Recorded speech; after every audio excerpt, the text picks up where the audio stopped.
At best, the alien abduction phenomenon is a terrifying, traumatic experience. At its worst, well, we think they sometimes take people and don't put them back. I lost my mother and brother to this trauma.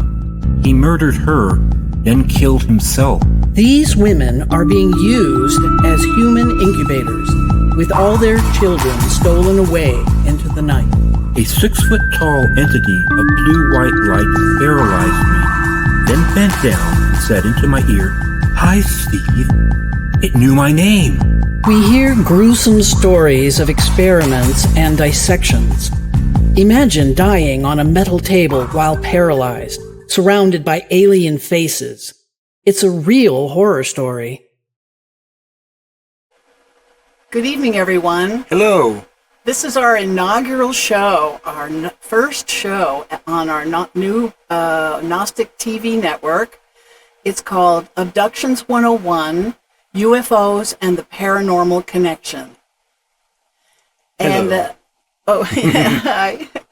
And we're going to start our episodes every week with one personal experience of ours. We have so many that it's going to take a long time to go through them all.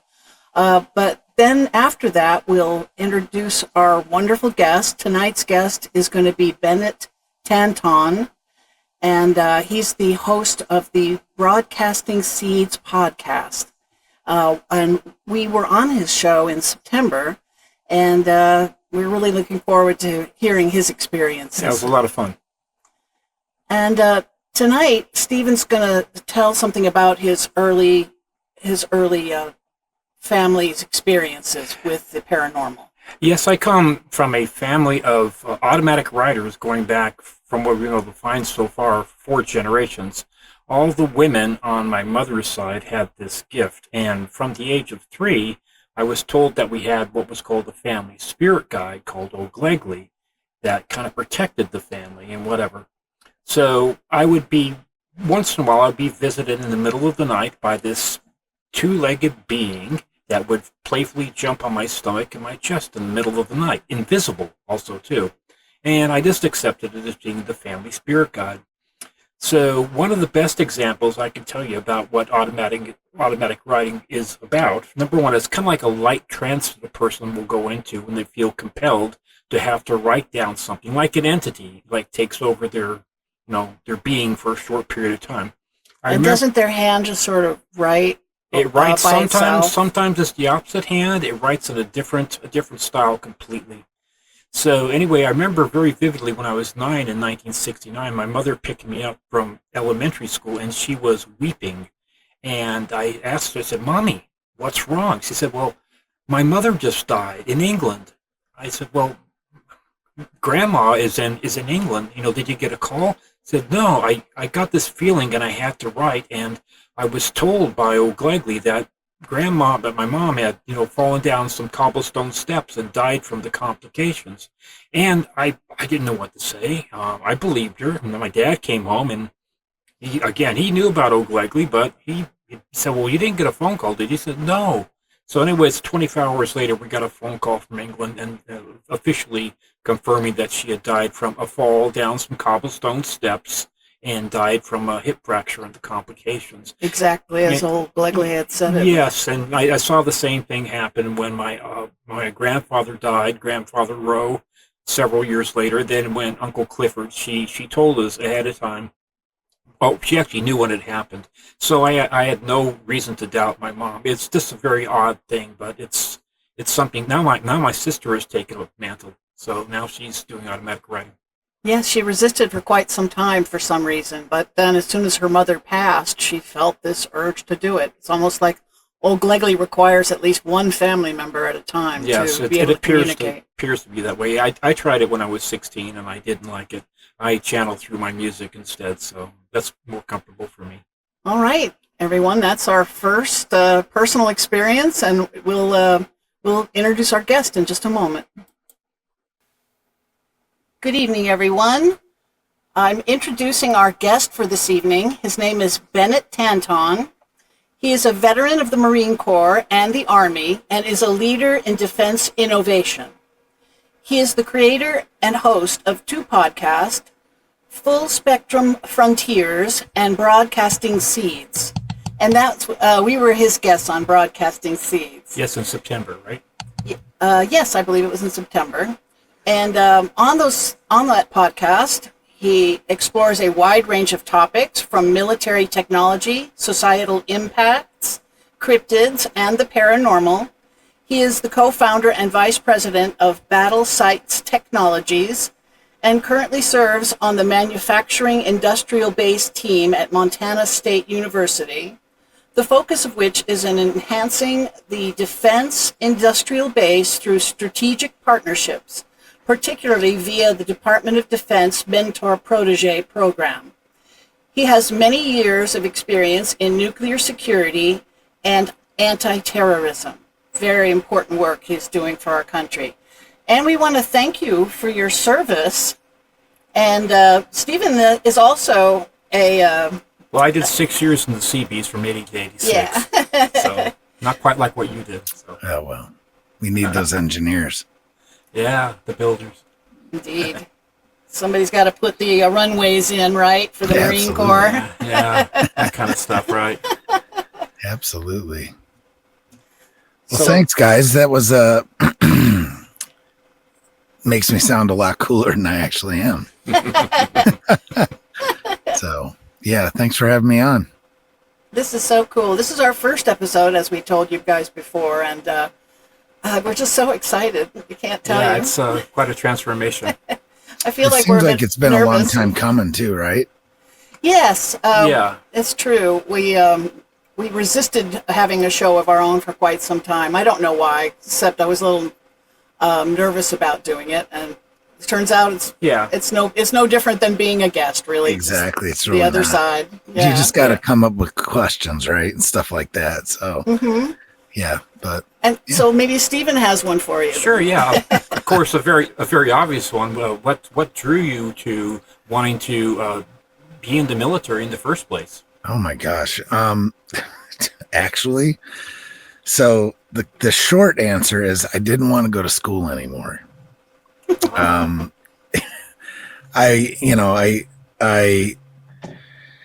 played sports in high school and whatnot, and I had like some opportunities to play sport, like mainly soccer in college. So that was kind of an allure to school. And then I was just like, you know what? At the end of the day, I didn't have the best upbringing, and I had no idea. I wasn't like a scholarship player or something.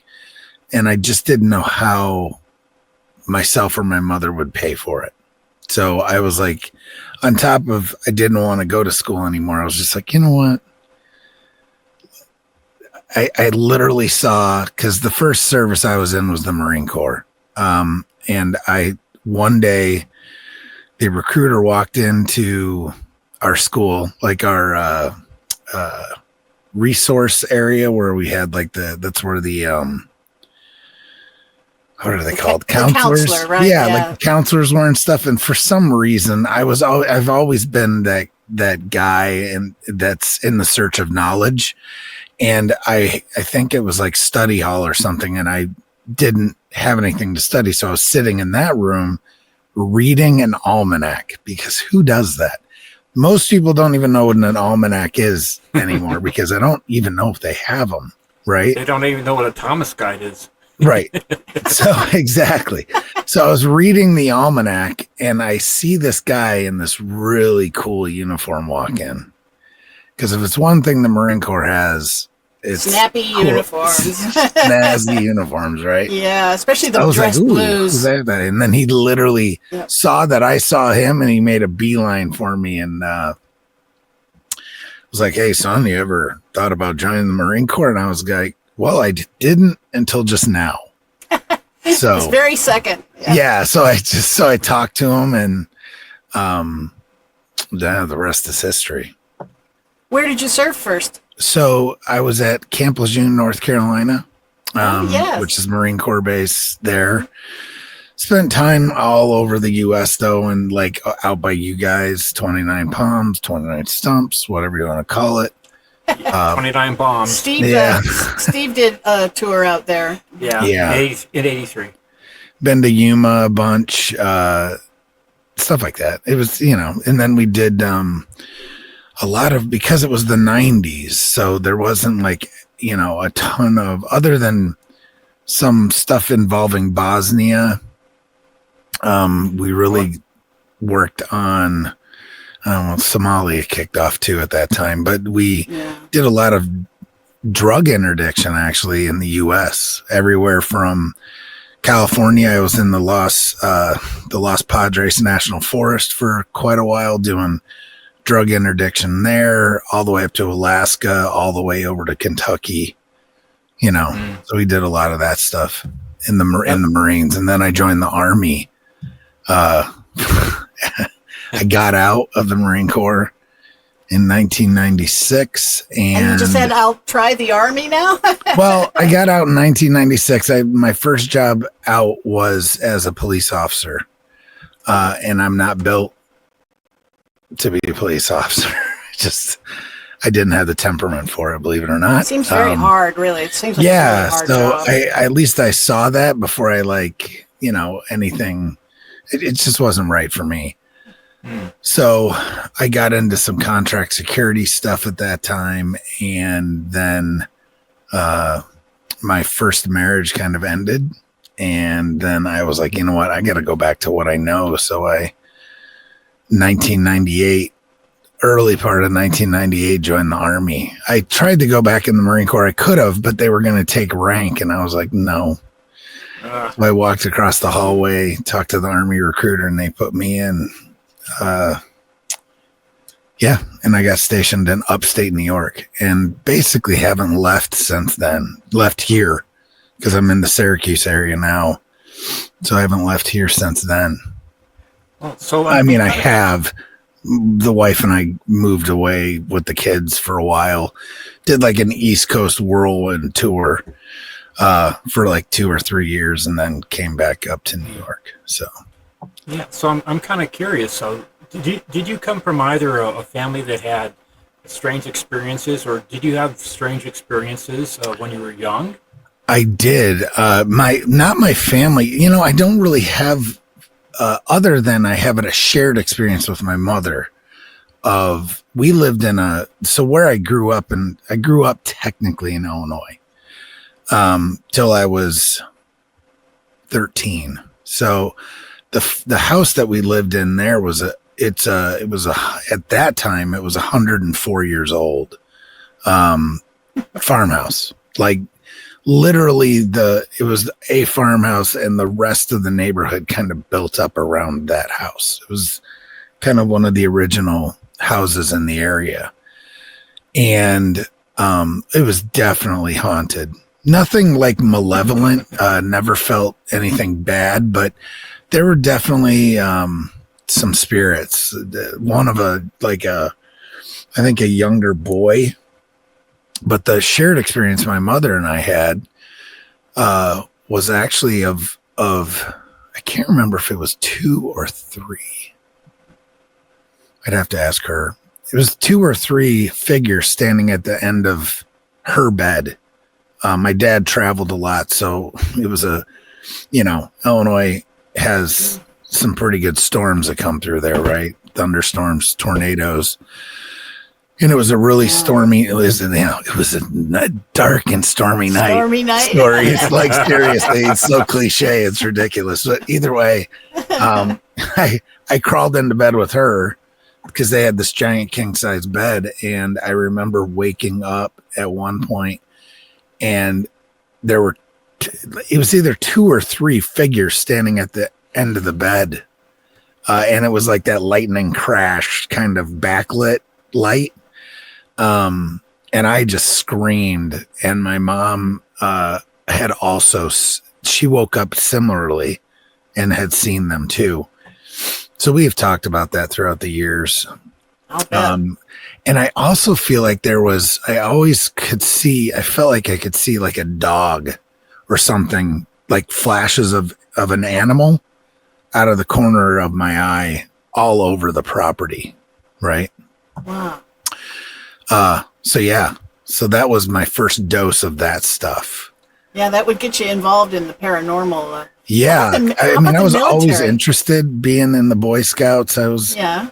And that was my first real experience was when I was in the Boy Scouts. I was probably 11 and had some interaction with something that I would say now that hindsight's 2020, it was probably Sasquatch.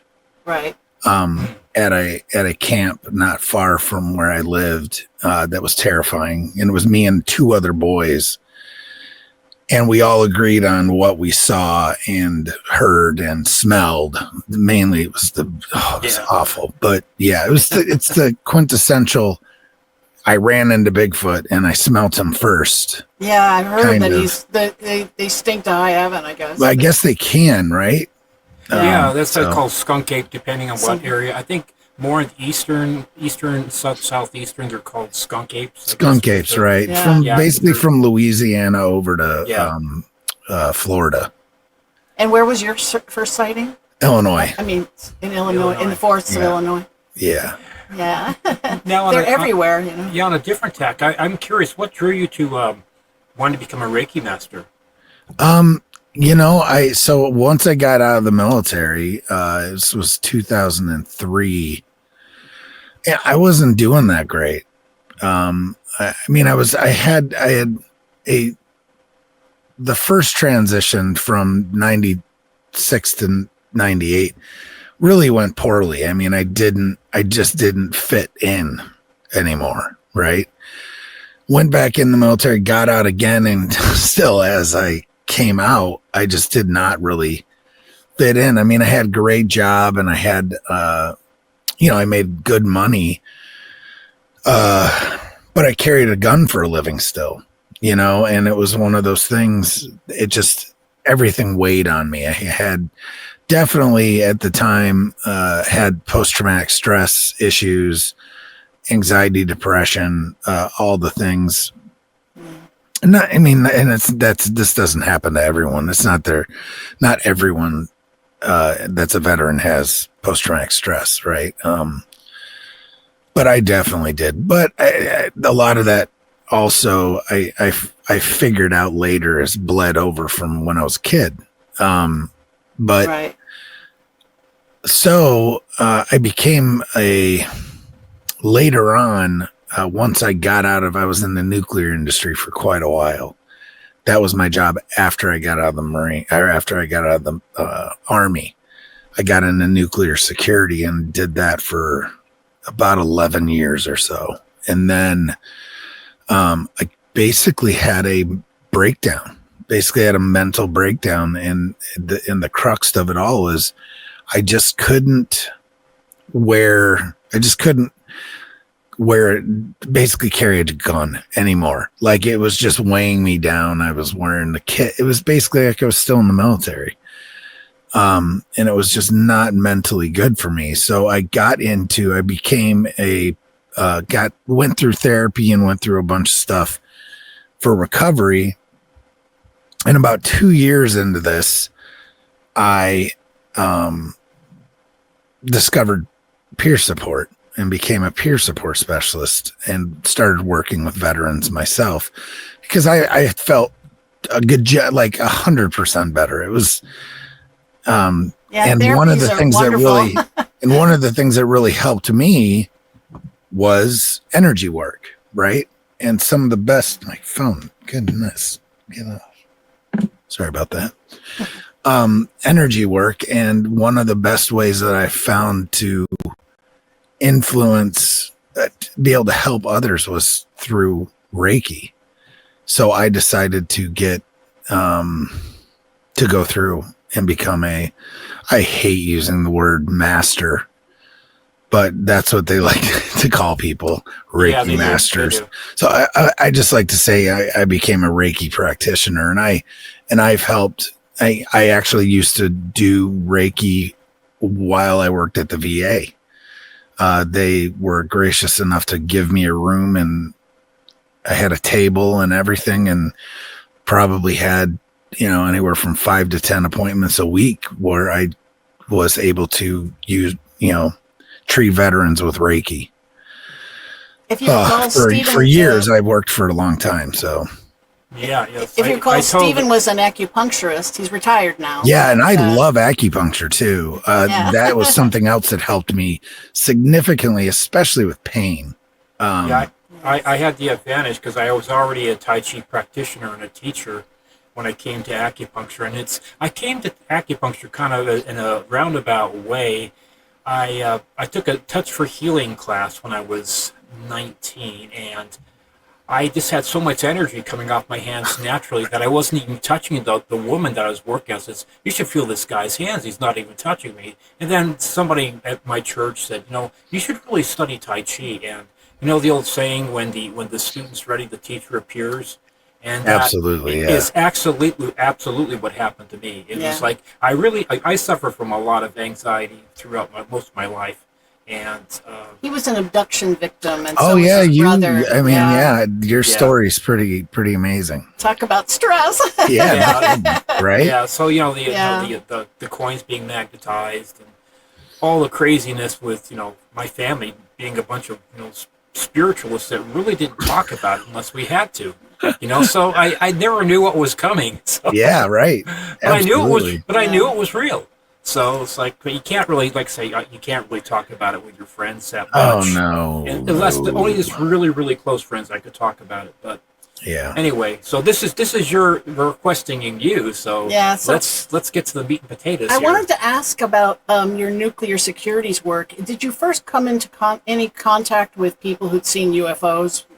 Because there's so much connection with the nuclear facilities and nuclear. Yeah, and I never really dealt with any of that. I don't. Now I do have some friends that were in the Air Force and they were all stationed in Montana, or mainly Montana, where the missile fields are. Right. So there seems to, and every one of them that I know, except for one, it's like 6 or 7 guys or gals, every one of them has had an experience with UFOs. But the nuclear facility wise, the whole time that I worked there, not one incident that I ever heard of or was a part to of any kind of, and we're right on Lake Ontario too. So it's not like there's actually a decent amount of like UFO activity.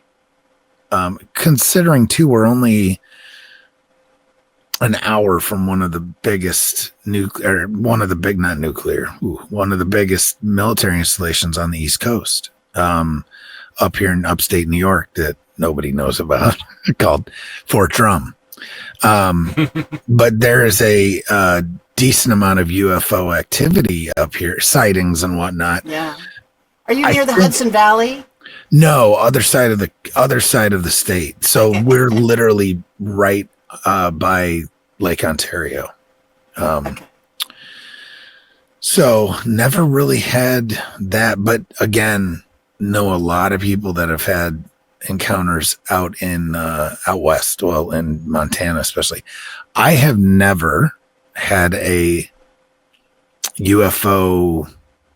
I mean, I've seen some weird things, and I do have it's hard to say what it was, but I do have a kind of like, I call it my alien abduction story, right?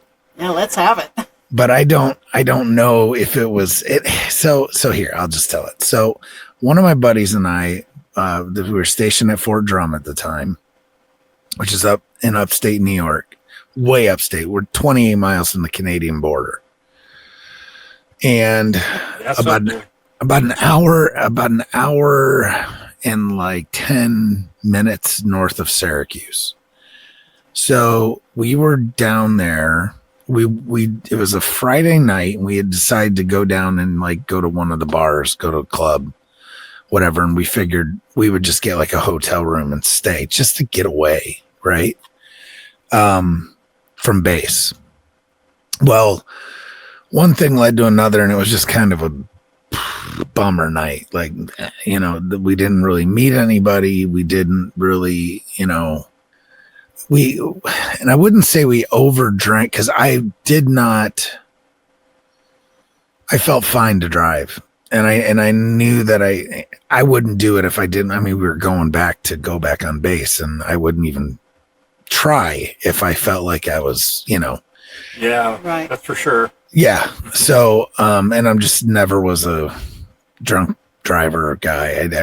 It's a big deal. So either way, I felt fine to drive back, but it was kind of late. So it was like, I want to say it was around 11ish, 11:30 when we left, because we decided to just go back home. We were like, okay, let's go.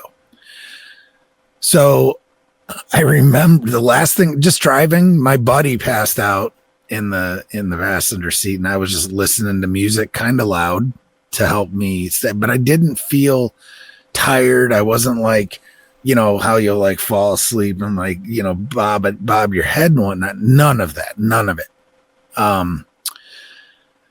And I remember the last thing I remember is looking at the sign, a road sign that was coming up, because this is I-81. It's a major highway that goes from Canada all the way down to Charlotte, North Carolina, or actually to Tennessee. So it's one of the interstate highways here one of the major north-south interstate highways. Yeah. So huge sign saying it's this exit before I was to get off. And so it was only another 5-mile drive, not even, to where we were going, another 3 miles to get off 2 miles to get off the highway, right? Because I was on the next exit. Next thing I remember is literally like waking up behind the wheel. Like, when you're late for work, but you've woken up late, no alarm. You're like, oh, literally how I felt. Football practice. Oh, right. Or whatever. Right. But the Thousand Islands Bridge, which is the major bridge there's two major bridges that go into Canada, huge suspension bridges that go over the St. Lawrence River. The St. Lawrence Bridge is in front of me. Toll booths are like within 200 meters, and I'm driving, and I just like wake up. It's a 32-mile span of just blackout, complete, no memory. I have no recollection. I wish that I knew exactly what time it was. All I know is that it was late now, and I don't know how I could have driven. Like, there's nothing, like not even like, oh, I hit a rumble strip and woke up, or anything. Right. It's complete blackout from that sign all the way to the bridge. Wow. And then, so I paid the $2 toll to go over the bridge, drove over the bridge. Like, I hit my buddy too. I was like, wake up. Like, what is going on? And he woke up and he's like, I don't know, man. I've been what sleeping. The hell? It's like, but I drove 30. So at least a half an hour out of the way. Did you have any dreams after that? That you can, a lot of people suffer from the alien abduction phenomenon, and they have no memory of what happened. Right. But it tends to manifest in dreams. It can do, yes. Yeah, or it can, yes. Yeah, anything no, like that? I don't think I had.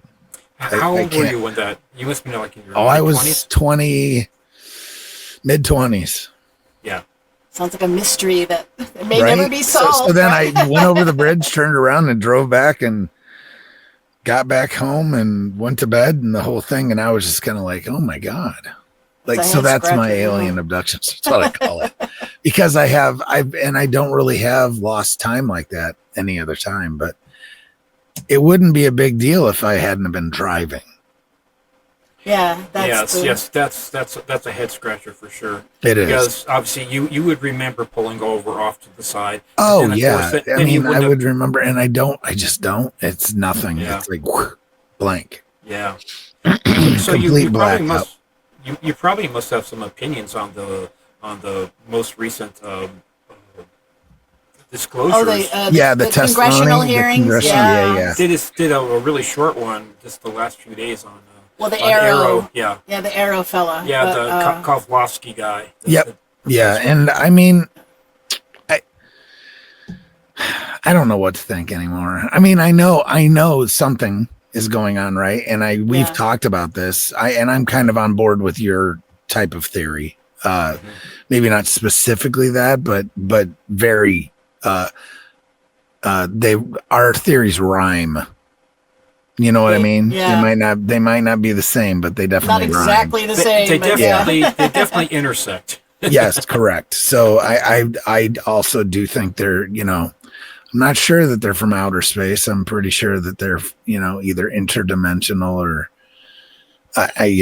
there's just so many different things. There's so many. I just heard a really ridiculously good theory today though, with a lot of research, but it has to do with Atlantis and all kinds of stuff. And I really wish I knew the guy's name.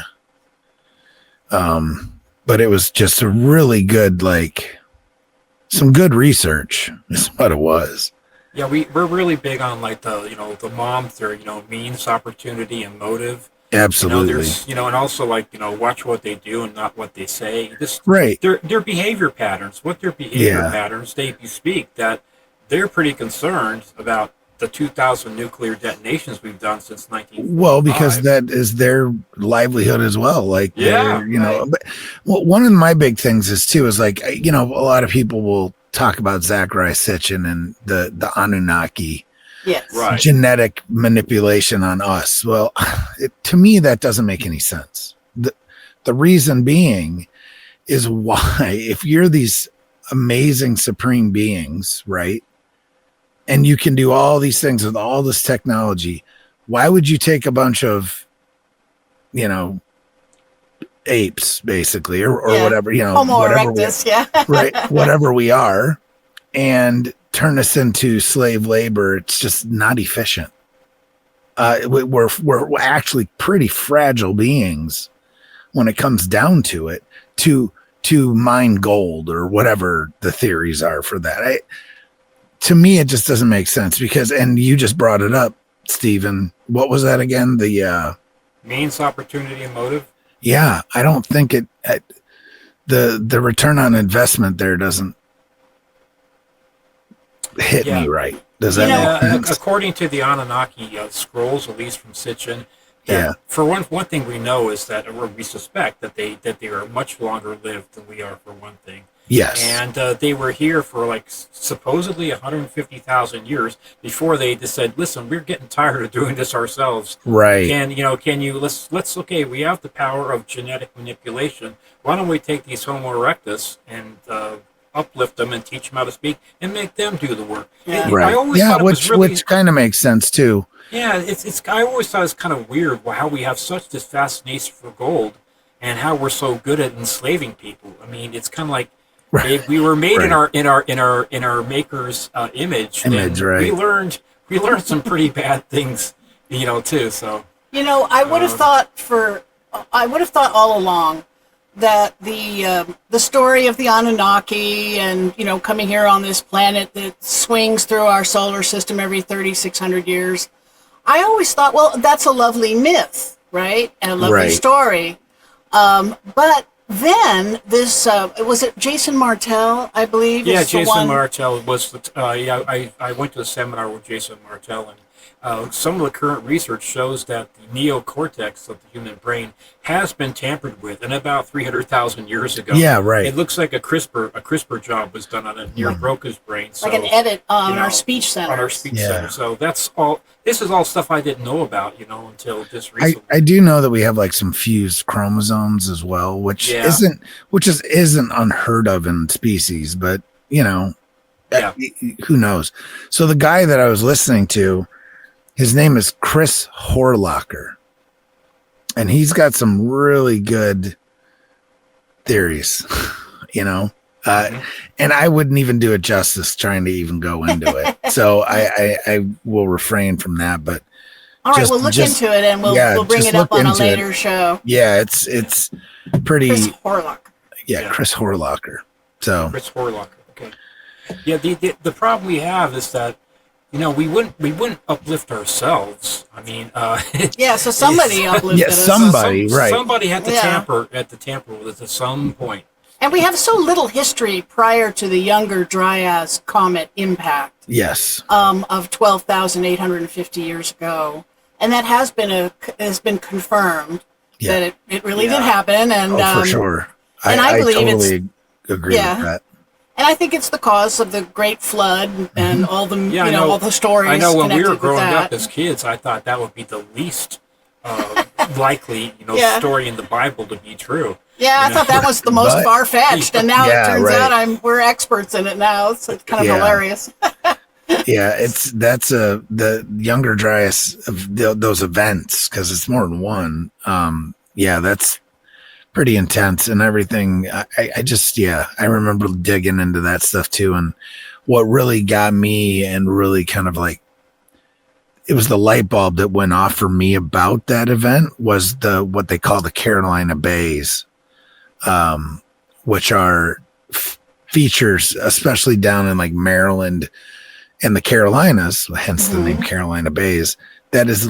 They're obviously, like when you're at the beach and you drop like a rock into like water that you've got in like something in the sand, and the water comes out and splashes into the sand, and it's like you can just see like the actual like water drop, right?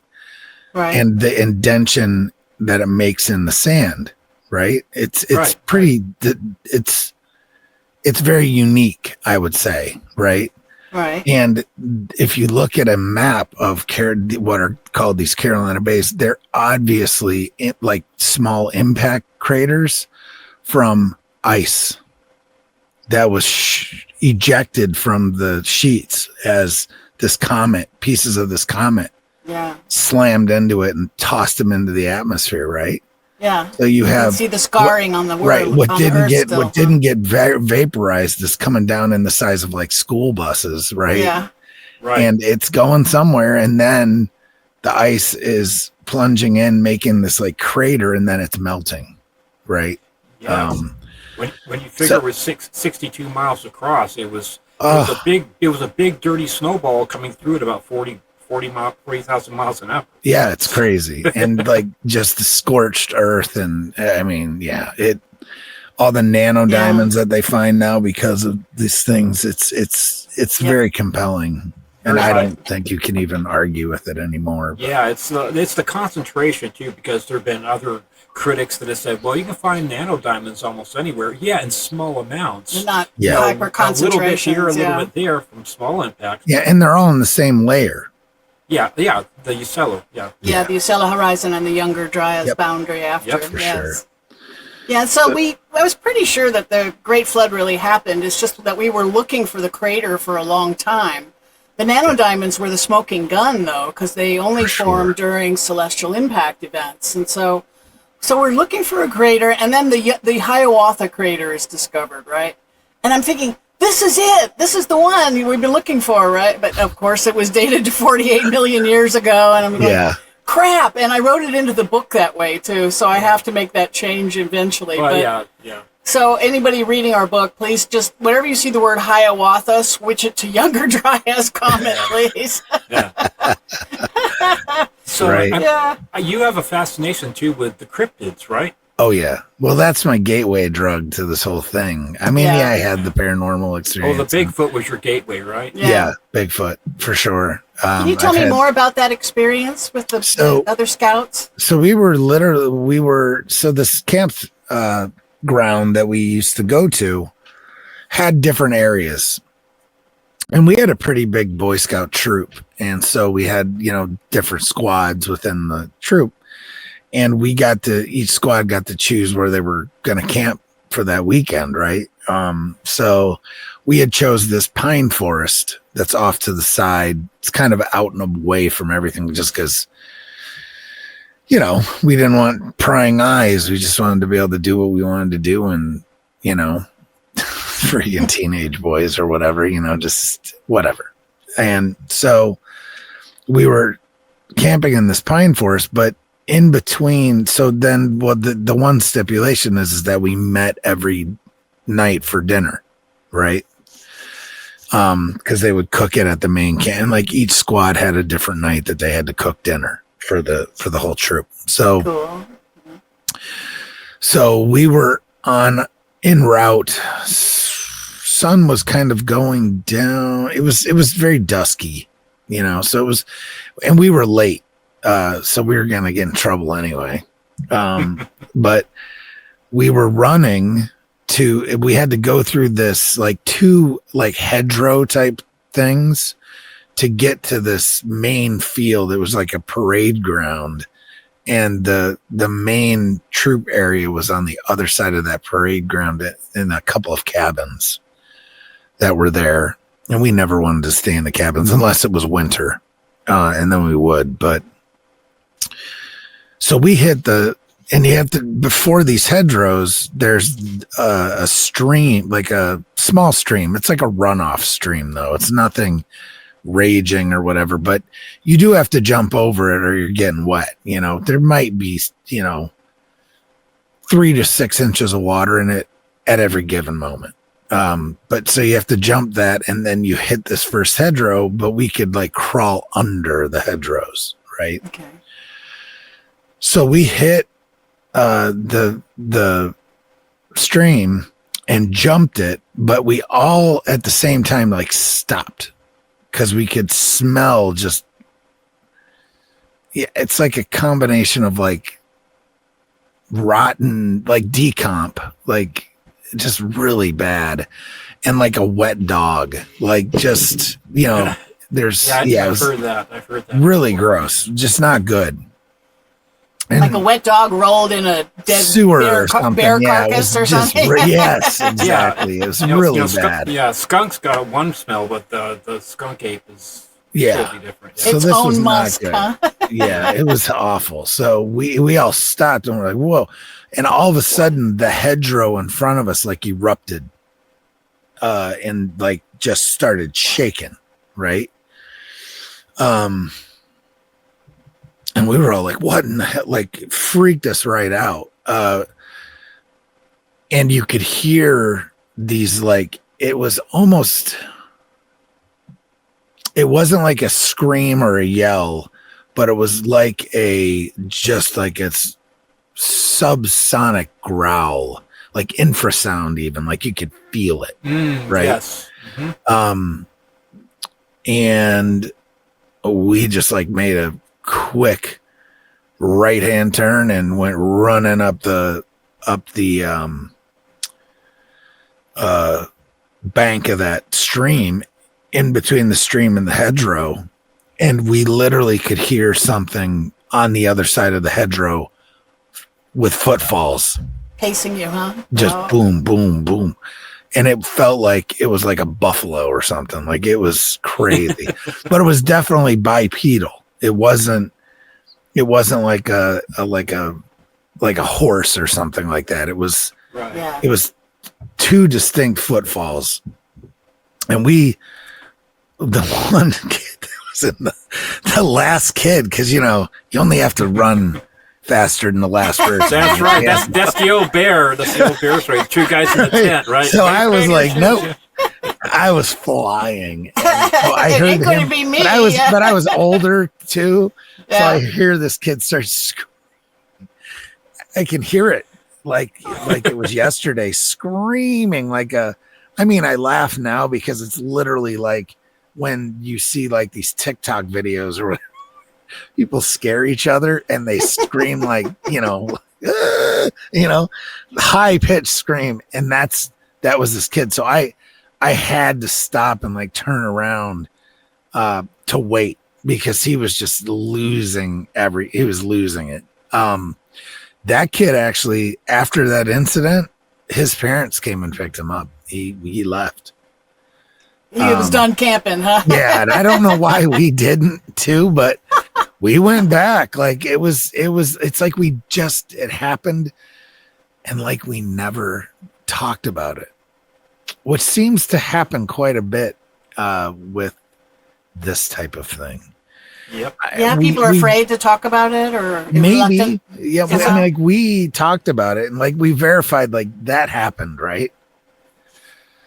But we didn't like, and we told everybody that night, but they also, I think there was that you're late too thing on there. Is like, you're just making up shit so we don't freak out on you. Except for this kid totally left. Like, he was so terrified that he would barely talk.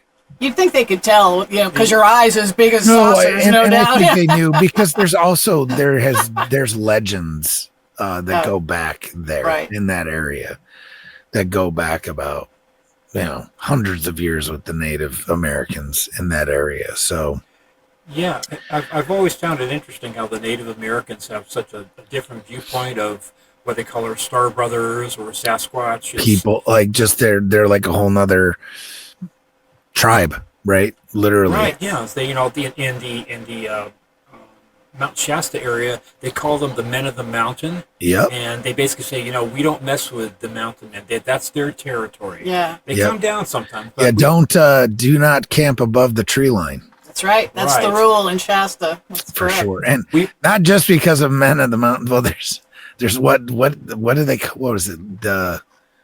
What are they called?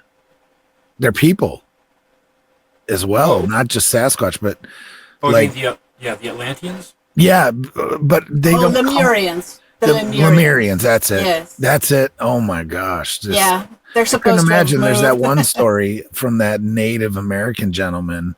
Him and his girlfriend were up there, and they turn around, and there's those two folks just standing there. That would just be terrifying. I know. Can you imagine your heart rate? Literally looking like elves out of the like Lord of the Rings or something. That's how they kind of explain them, like looking. So it's interesting. Getting back to your story about the Sasquatch and people not talking about it. I've noticed that a lot. That like even my own family, that you have these experiences and you don't really talk about it much after they happen. It's almost like a personal spiritual thing that is kind of sacred to yourself. Yeah, it's so weird. Why that happens, I don't know either. It's kind of like because you can't really even,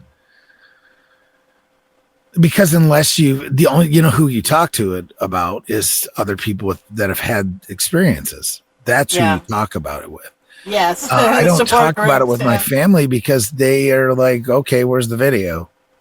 Yeah. I don't have any video because, trust me, I have all this camera equipment and I have, 14 different phones and cameras and all the stuff. But as soon as one thing I've learned, and this is one thing the military taught me, and, Sasquatch research, is that no matter, like, as soon as that adrenaline goes off, these become sausages and they're useless. You get fumble fingered, right? Yeah. Your hands, and all of a sudden you're like, oh, you just can't get your phone up. You can't get it on. Can't get the camera on. And unfortunately. And you were busy running. Right. In that time, I didn't have any of that stuff. But now, I've had other experiences and it's just like stuff doesn't work. Stuff shuts off. It's very there's so many different theories, of what's going on there, but I've had everything happen. Yeah, like with the Gimlin video, like in 1967, the famous Sasquatch that was saying, the Robert Gimlin video. The Patterson Gimlin. Gimlin, and there people were criticizing, why couldn't he get it in frame? Well, he's using like an old style Bolex. I think that's the whole reason he was able to capture it. I do too. Yes. Because it's not you can't manipulate that with anything, right? It's not electric. It's analog. It's analog. It's analog action, yeah. So we have actually thought about this for a while, is to go instead of going more high tech, going less tech, and trying stuff that worked back, from back in the day, where you're using things that can't be manipulated by whatever. I don't know what it is. Energy, all kinds of things. So, yeah. In our theory, Bigfoot is being utilized by the aliens that live underground. I know it couldn't sound weirder if I, but the reason I think this is the Lake Rupkund, that lake with all the skeletons in it on the slopes of Mount Kailash. Yep. A lot of these skeletons, they have their heads bashed in, and they thought, well, maybe was a war or a battle here, and the losers all got tossed in the lake or something. But that's not what they're finding when they DNA test these skeletons. They span like 1,000 years, and they're all different races. Yes. So I think they use them as sentries guarding the entrances to their underground cities. Like Shangri-La. I honestly would not. That makes complete sense. Yeah, and that's why they're all around Mount Shasta if the Lemurians are really down deep under the mountain. And they look so humanoid in the face that we've come across people, too, that say that, that they had a sight on, a Sasquatch, and they just looked at it and it looked way too human. Oh, and yeah. They also do have telepathic. They seem to have telepathic abilities. And we met this gentleman actually on July the 4th of this year. They're both American Indians. They're actually Athabascans. Okay, and this guy, he ties fishing lures, handmade lures, right? And he says, "Oh, I've seen Sasquatch 3 times. The most recent time he was on a 15-hand horse." And he came across Sasquatch, and they were eye level. And they were eye level. And this is a pretty big guy, right? And they just talk about it like just they are our brothers, and they're we just I mean I'm pretty convinced too that they are our subspecies, I guess you could say too, like like the Skunkape for the Sasquatch, like Skunkape, you got the Ohio grassman.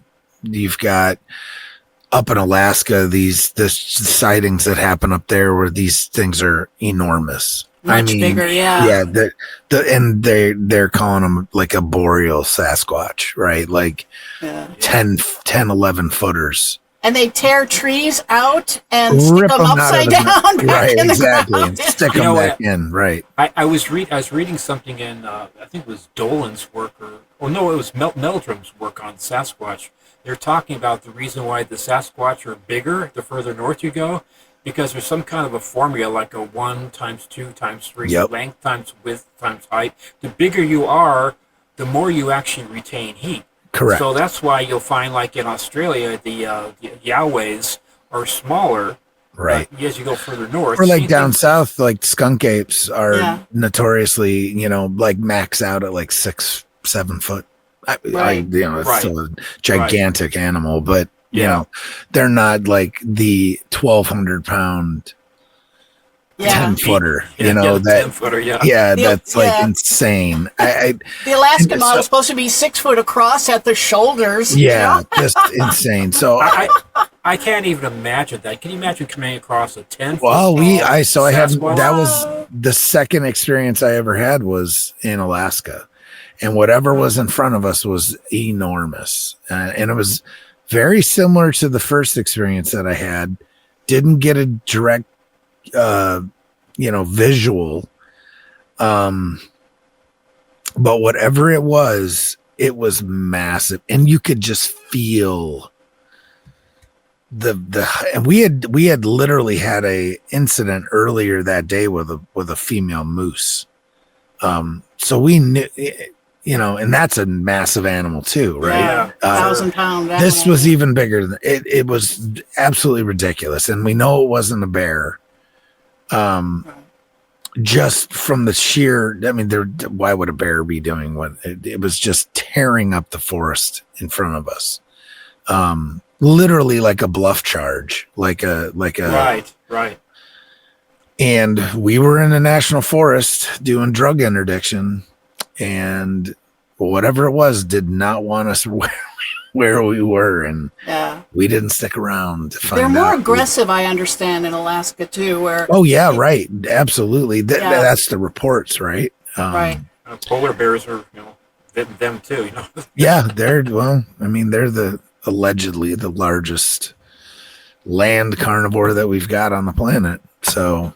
But I went to Contact in the Desert when we first published our book, And I went to a Bigfoot lecture, and they say that they have the genome isolated. They did what's called environmental archaeology, where they take water samples from streets. eDNA. You know? Yeah, and they've actually isolated the DNA of an unknown primate. An unknown primate, correct. Living in the North American woods, Northern Californian woods. So, yeah, and they've got samples that correlate across different areas. Yeah, and right? part of they said part of the genome came from one guy. I forget what state he was in. I think it was Montana or Wyoming, maybe.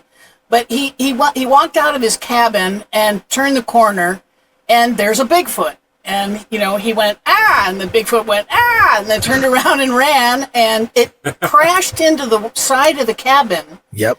As it was turning the corner, and left a huge tuft of hair. Yep. And so he could positively say this big tuft of hair came from the Bigfoot that I saw. Yeah. And sure enough, it fits in with the rest of this genome. Are you sure that there wasn't isolated. Harry and the Hendersons?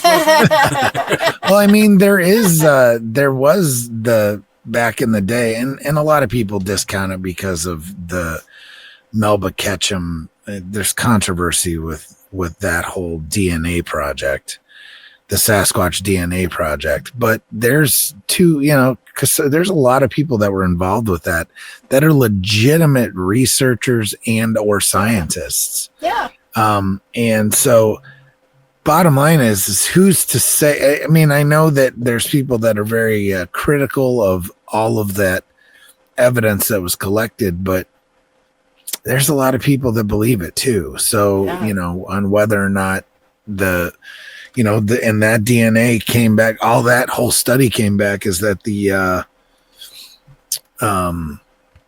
mitochondrial DNA was human. And that the nuclear DNA was basically from like an unknown primate, or like they couldn't identify it. It wasn't an unknown primate. It wasn't that, but they couldn't identify the nuclear DNA. But so it's like one of those things, like everyone wants to be so black and white, but this whole thing is gray, man. No pun intended. Yeah. The aliens, I right? got it. Yeah. And sometimes brown. You know what I mean, though? Who knows what's actually real and what's not, and what is what and what isn't. And I'm not the guy to do that. I know you guys aren't either. You're open to it all, right? And it's one of those things in this community. Really the only thing that bothers me in this entire genre and community is that people will die on the dumbest hills, in my opinion. Like they stand on these hills and they will not budge, and they'll go to their death on that hill. It would make sense if there wasn't so much other crazy type evidence, right? Yeah. That just you've got to be you have to be open-minded in this business, or you're just kind of an asshole. And you also you know what I mean? I don't A know-it-all asshole. Yeah, I don't know what else to say. I mean, I do, obviously, and I am open to whatever anyone has to say. I want to hear your stories. I want to hear the stuff, and that's kind of, I just want to change the narrative of everyday people saying, hey, there's crazy, weird stuff going on. Maybe you can't handle it. Maybe you're cerebral, you can't handle it, and that's fine. But don't think I'm trying to break down the stigma of this. That's what Broadcasting Seeds is all about. It's just breaking down the stigma. People give me a lot of crap because I don't deep dive into these things, right? I give people a wave top kind of. I go into deeper detail when I'm interviewing people because they have specialties, right? Yeah. But like my everyday podcast, my Tuesday and Thursday episodes, for the most part, especially the Tuesday episodes, they're me. They're my research and stuff that I've done on whatever. And I don't have time to delve, become an expert on everything, right? Right. But I do know enough about everything to be dangerous. Right. So, right. Exactly. So at the end of the day, people do. I've gotten lots of pushback, like, oh, you're not giving us enough. Well, someday that'll happen, but right now, this is just about planting seeds in people's minds to broadcasting seeds. To open their minds and their hearts to this world. So going back to why the cameras maybe the cameras function differently than they used to, and nobody catches alien abductions on cameras. I believe they carry electromagnetic dampening fields somehow.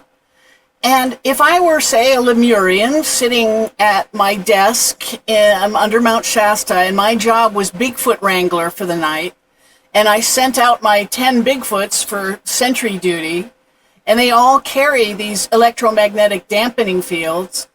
Also, they carry devices that would let me know if they're dead, like if somebody shoots one to death. Right. They never find the bodies. They know they shot it, but they never find the bodies. So it's like the locator tracker type thing. Yeah, they could intervene with the incident and go get the body. And also that's why cameras don't work in their vicinity, I believe. Yeah, we got to give them the credit that they are several thousand years ahead of us technologically. Absolutely. And so obviously the technology they're using now has changed even since the time of Roswell. You see what their vehicles are doing now. What I kind of see it is that it was kind of like a scramble, like get your technology out of mothballs and send your grays to do the recon work. It's like, to find out. They even tried to make contact with us, like the Battle of Los Angeles. Yep. There's a famous story like, hey, we tried to contact you guys, but you shot at us. or like incidents that are very recent, like last year with the Miami mall incident. Yeah, the like freak out at the mall. Yeah. There was one in Vegas not that long ago too. I mean, like, who knows what these things are? And there orbs over Langley just recently too. Yeah, right. I mean, one of my big incidents that I know that I know that we've got something going on in the research area for sure that I'm in all the time.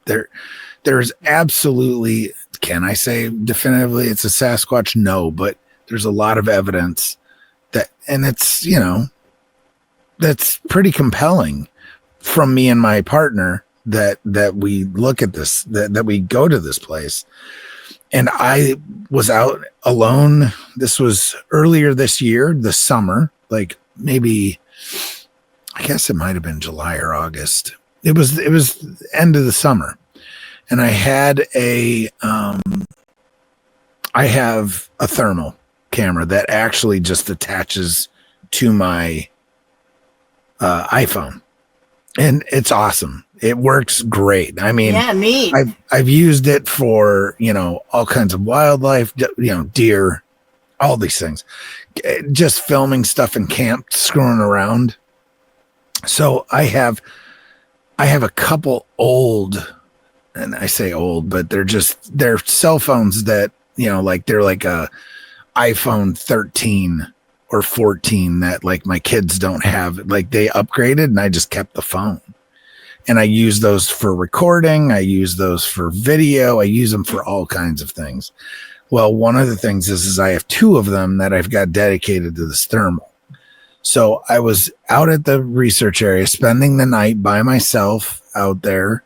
And I was like, you know what? I'm going to set like a camera trap up where I use trail cams because I know that they're not going to go where I've got the trail cam set up.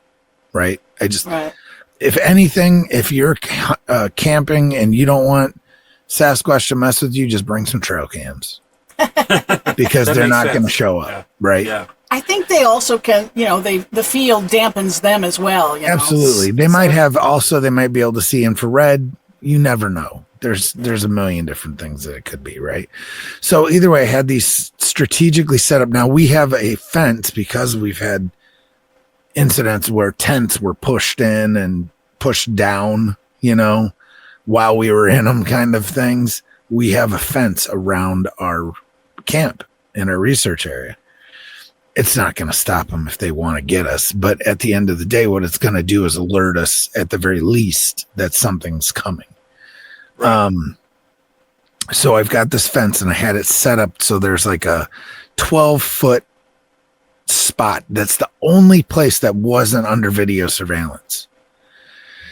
And if we have incidents, usually happen somewhere between 1 and 2 in the morning, right? The dead of so night, I was up, I stayed, and I was like, okay, when I hear something walk up to this fence, and I could hear it come from the creek, all the way walking up, it stopped just on the edge of where a camera could have seen it. And then it moved to the spot where it could come up to the fence. And I heard it come up to the fence and it stopped, and I popped open my tent. I had before I went down there, before I was laid down in my cot, I made sure that I have power packs and everything, all the things, right? Both of these iPhones were fully charged, unequivocally fully charged. And, I had them in succession. So I had a backup, right? Popped up with the thermal on, freaking phone was dead. Right. Wow. Yeah. Sounds like what's and happening. I could hear it moving, but I couldn't see it at that time. I couldn't see it. I pulled the thermal out of the other phone, popped it in the other one, turned it on, dead. They somehow drain the powder out of things. Yep. I know. I mean, they were both dead. And I will go to my grave. No, we believe you. You're not. Yeah, no, absolutely. You have believers here. Oh, and it's crazy because, like, you know, the phones work fine now. A regular phone that I had didn't affect them. It's so bizarre. These are just the things that make you. It's what makes people quit doing it too. You know, right? So a lot of times I feel like maybe we don't to go full circle now. I think a lot of times we don't talk about these things sometimes is because it's a whole lot of failure. You know what I mean? It's a lot of fun though. It's a lot of fun and it's cool and it's you know, gets your blood pumping, but there's a lot of failure involved there. Yeah. Yeah. Well, you know, we are getting kind of close to the witching hour here, Oh, right? yes. It's almost time to wrap it up tonight. I know that you said I wanted to ask, do you have any special wisdom you want to impart to the audience before we let you talk all about your, anything coming up for you? Special wisdom. Not really. I mean, just don't let people talk you out of what you know to be real. And you know what? Here's the other thing. And I'm gonna keep it somewhat clean, but opinions are like assholes.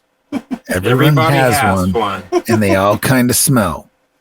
So at the end of the day, it's fine. Have your own opinions, do your own research. Also, don't take what someone else says as, gospel, literally, unless it's God. Mm-hmm. You know what I'm saying? You do your own research, and that's what this whole thing is about, is that you need to find something that sings to you and speaks to you and go after it. And it's going to open up all the crazy to you as well. You're not going to get stuck with one. I don't know how people specialize. I am just too curious. So, yeah. How can you?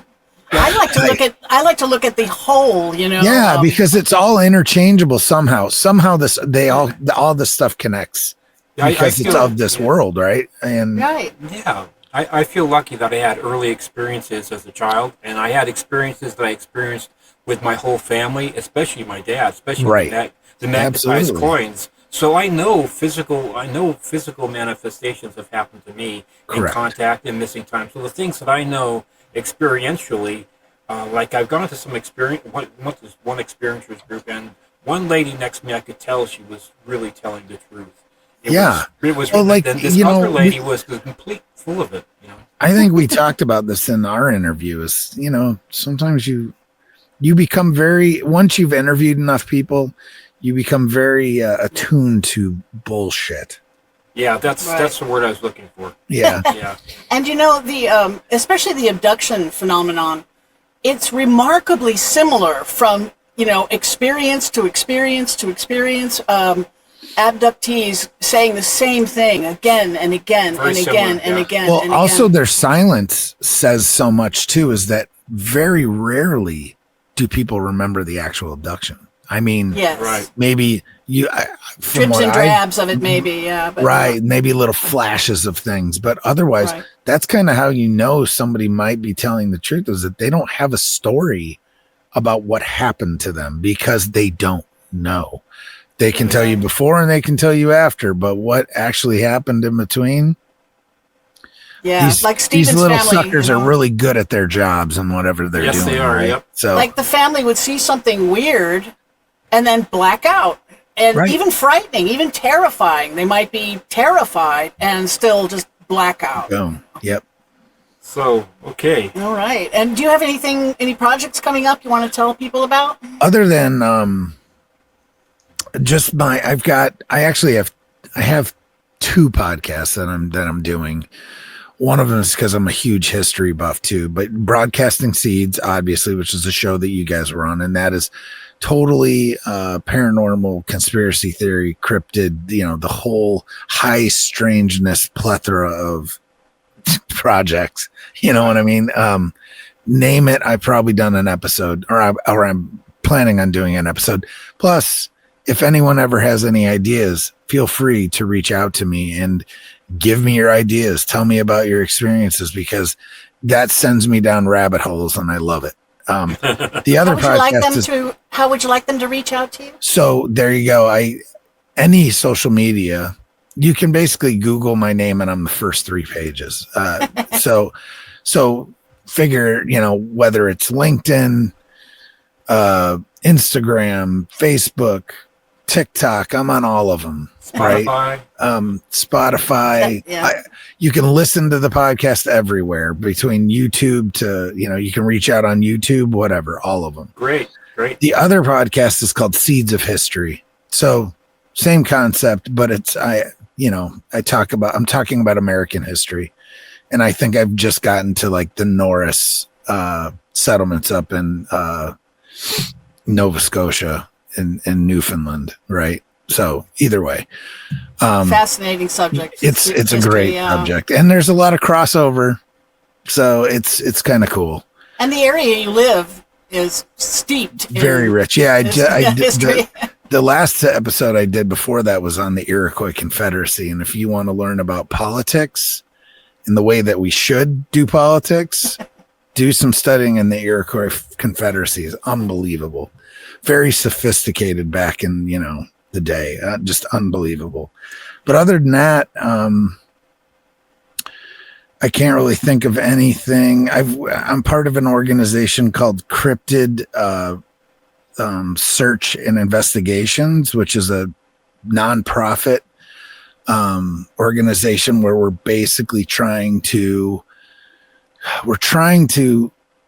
attack this from a scientific side, where we're trying to get research grant dollars and whatnot to do research. Right. So that's called Cryptid CSI.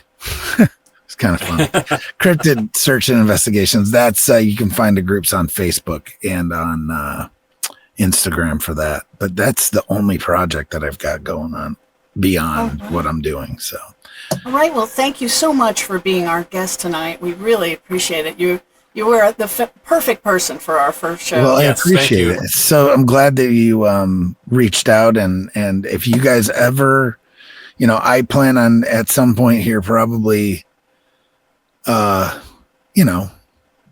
maybe in a year, 6 months or a year or so, to have you guys back on. I always like to do follow-ups, right? So wonderful. We find out what people are doing, so we can just keep this conversation going down the road. right? Excellent. Thank So you so much. Thank you so much for having me, and it's been a lot of fun.